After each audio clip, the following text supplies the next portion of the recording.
வணக்கம் நண்பர்களே, அமுதன் லா ஸ்டடி சேனலுக்கு உங்களை அன்புடன் வரவேற்கிறேன். சட்டத்தை பற்றி நம்ம சேனலில் இனிமேல் வரக்கூடிய நாட்களில் தொடர்ந்து நம்ம வீடியோ போடலான் இருக்கோம்.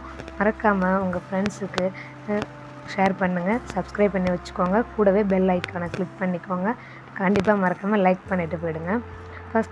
ஃபஸ்ட்டு வீடியோ என்ன போடலான்னு இருக்குன்னு பார்த்தீங்கன்னா, சட்டம் என்றால் என்ன? நம்ம எல்லாருக்குமே நல்லா தெரிஞ்ச ஒரு விஷயம். சமுதாயத்தில் உள்ள பிரச்சனைகளை தீர்க்கறதுக்கும் எல்லாரையும் சமமாக பார்க்கணும், மக்களை பாதுகாக்கணுன்றதுக்காக அதாவது நம்ம கவர்மெண்ட்டால் உருவாக்கப்பட்ட ஒரு ரூல் தான் சட்டம். இந்த சட்டத்தோட முக்கிய நோக்கங்கள் அப்படின்னு பார்த்திங்கன்னா, சமூகத்தை நிலைநிறுத்துவது, சமூகத்தை ஒழுங்கை பாதுகாப்பது, மக்களின் உரிமைகளை பாதுகாப்பது, குற்றங்களை தடுப்பது. குற்றங்கள் தடுக்கப்பட்டிருக்கா அப்படின்னு கேட்டிங்கன்னா அது கேள்விக்குறி.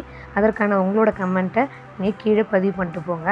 அனைவருக்கும் நீதி கிடைக்கணும், நேச்சுரல் ஜஸ்டிஸ், அதாவது சட்டத்தின் முன் அனைவரும் சமம், அனைவருக்கும் நீதி கிடைக்கணுன்ற ஒரு விஷயம் சொல்லியிருக்காங்க. அனைவருக்கும் நீதி கிடைக்குதா இல்லையான்றதே கண்டிப்பாக கமெண்ட்டில் மறக்காமல் சொல்லிட்டு போங்க. இந்த சட்டம் அப்படின்றதுக்கு ஒரு உதாரணம் பார்த்தீங்க அப்படின்னா, இப்போ நம்ம ரோட்டில் ஒரு பைக்கில் போயிட்டுருக்கோம், ஒரு ரெட் லைட் போடுறாங்க, நிற்கிறோம், எல்லோ லைட் போடுறாங்க, ரெடி ஆகிறோம், க்ரீன் லைட் போட்டால் நம்ம போயிடுறோம். இதுதான் சட்டத்துக்கான ஒரு சின்ன எக்ஸாம்பிள். இந்த மாதிரி ரூல்ஸ் அண்ட் ரெகுலேஷனை கொண்டு வரது தான் சட்டம்.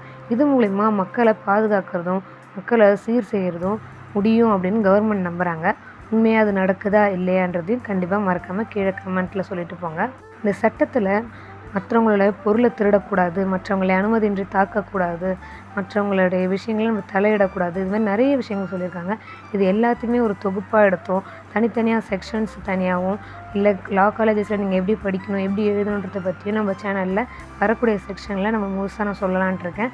கண்டிப்பாக உங்கள் ஃப்ரெண்ட்ஸ் எல்லாருக்கும் நம்ம சேனலை பற்றி சொல்லுங்கள், ஷேர் பண்ணிக்கோங்க, லைக் பண்ணிக்கோங்க, கூடவே சப்ஸ்கிரைப் பண்ணி வச்சுக்கோங்க.